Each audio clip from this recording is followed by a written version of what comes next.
Hi, I'm Joshua Freedman, news editor at Rapaport. Happy holidays to everyone and welcome to the last Rapaport market comment of 2023.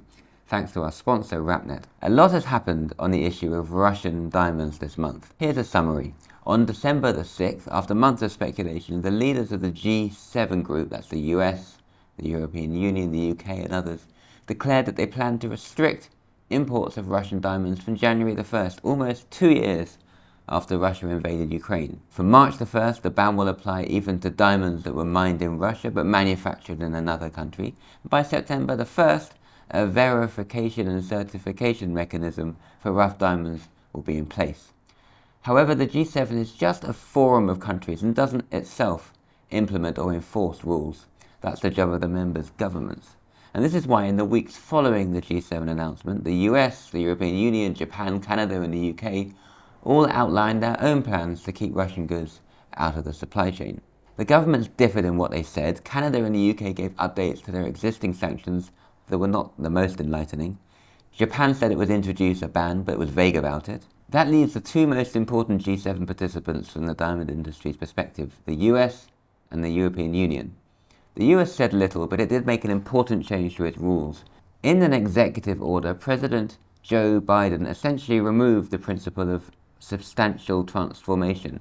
That was the loophole that had previously enabled companies to bring Russian diamonds into the country by virtue of their having been manufactured in India or elsewhere. The order didn't say anything about how this would be enforced.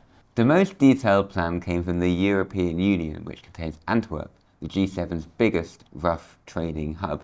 Antwerp's Diamond Office, the city's dedicated customs office for diamonds, will be the single entry point for rough stones entering the EU. Once a ban on polished originating from Russia is in place, importers will have to provide evidence of polished stones' rough origin. From September, importers will also need to provide a certificate demonstrating that the diamonds are not from Russia. The indirect ban will start at 1 carat and larger from March the 1st and will move to half a carat diamonds, including diamond jewellery, watches and lab-grown stones from September the 1st. There will also be an EU ban on providing financing or services related to Russian diamonds, though as with most of the points, the details of how this will work are lacking. In short, there are as many questions on the new sanctions as there are answers.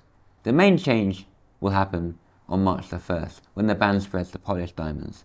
The industry and governments have a lot of work to do between now and then to get the rules sorted.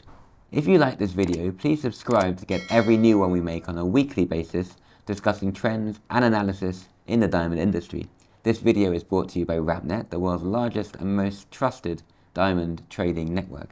If you buy and sell diamonds, Rapnet is the right solution for you. Find out more at rapnet.com. Thanks for watching, enjoy the rest of the week, and have a happy new year.